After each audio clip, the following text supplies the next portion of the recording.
Conceptuación de la realidad. Nosotros vamos a partir de hablar de conceptuación, puesto que nos permite una amplitud en cuanto al manejo de lo que propiamente la complejidad y el pensamiento complejo van en un momento a posibilitarnos.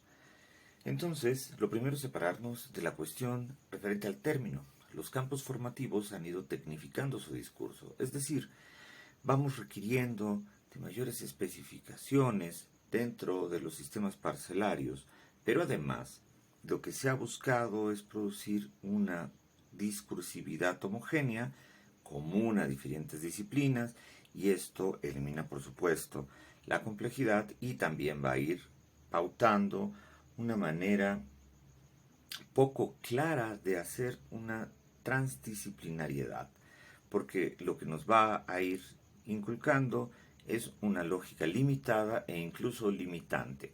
Es decir, un término, a final de cuentas, lo que nos indica es un punto límite, no se puede ir avanzando más allá de ello. Es decir, se ha dicho todo lo que se puede decir en específico de una palabra. Por supuesto, esto tiene repercusiones importantes dentro del campo porque, sobre todo dentro de una perspectiva positivista, pues daría cuenta de que debemos de reconocer lo mismo bajo el mismo término para cualquier disciplina, y esto nos habla de una descontextualización, es decir, limita la complejidad en un amplio sentido. Por otro lado, con estos términos se van construyendo definiciones, y si recordamos, las definiciones implican establecer una significación, es decir, una direccional, una condición unívoca, algo que nos lleva de un punto a otro punto y que también a su vez va a englobar una serie de disciplinas ahora bajo un rubro sectorial. Esto nos lleva a cuestiones de definiciones intencionales, léxicas, reales o denotativas. Todas ellas, en su conjunto, van a connotar cuestiones específicas, unidimensionales de un término, y esto, por supuesto, alude a un objeto de la realidad. Entonces, nuevamente estamos observando cómo nuestros usos comunes tienden insistentemente a la parcelización y la parcialización del conocimiento y de las maneras en que nos aproximamos a la realidad y de las formas en las cuales podemos en un momento dado comprender. Por el contrario, conceptualizar, ya va teniendo una mayor amplitud, alude a una reducción del campo, sí, pero nos lleva a considerar altura y amplitud, es decir, nos permite considerar que hay una gradiente en relación a la propia condición del concepto y que éste engloba, aun cuando reduce, una serie de términos y establece a la par coordenadas. Esto engloba, como decíamos hace un momento, una representación abstracta, es decir, ya no estamos hablando específicamente de elementos concretos, sino de las cualidades, de los atributos y de cada una de las condiciones de la representación. Empieza entonces a desplegarse la representación, la representatividad, los representantes representativos de la representación y otros tantos elementos, pero por supuesto otros tantos procesos.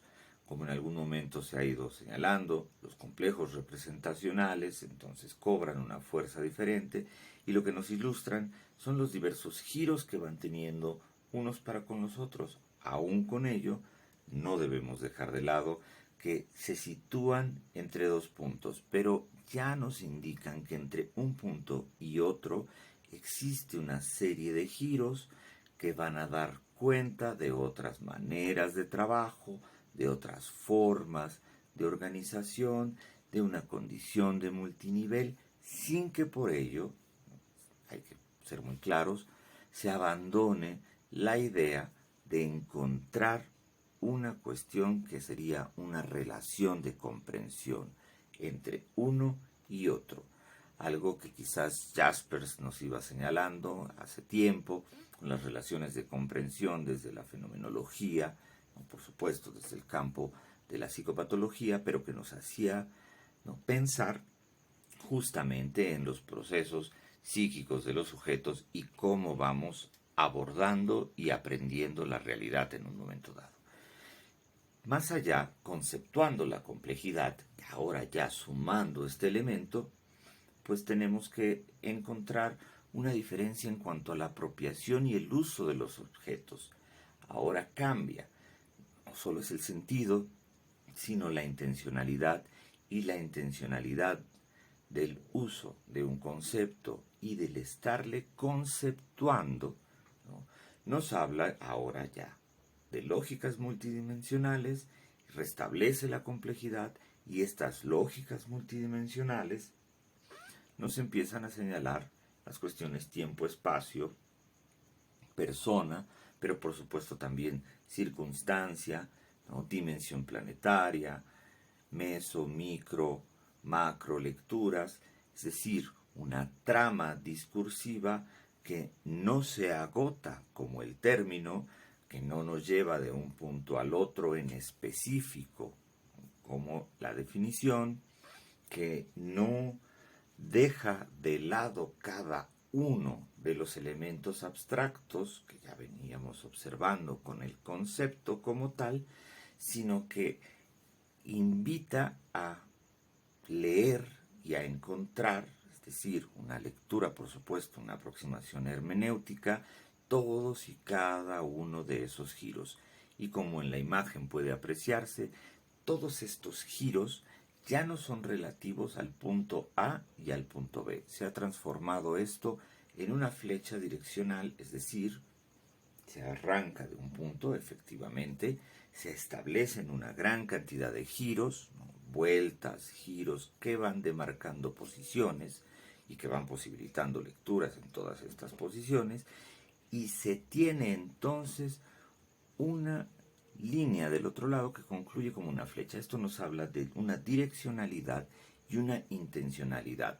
Allí aparece la fortaleza argumentativa porque lleva un sentido. El sentido ya no está limitado, ya no encontramos una relación unívoca, ya no encontramos una relación de incomprensión inmediata, sino una pluralidad, una multivocidad de sentidos, de voces, de lecturas, de tiempos, de momentos, de instantes. Por eso, precisamente, que va reintroduciendo la complejidad en nuestros diversos campos de pensamiento. Claro está también que esto viene implicando que uno se apropie y use la idea de complejidad. Esta idea que rebasa por mucho el común. Ya no se trata de que algo es complejo como si algo fuera difícil, sino que algo es complejo porque inherentemente es complejo, porque la realidad humana de inicio es compleja, y porque el humano en sus relaciones con el mundo va complejizándose paso a paso. No solo es que se va articulando, organizando, sino complejizando. Una cuestión que sin duda es fundamental para ir comprendiendo el avance de la complejidad como un sistema, por supuesto también como un paradigma, y del pensamiento complejo, que, como veremos en otros momentos, también en sí mismo, ¿no?, tiene inserto la dimensión de la complejidad.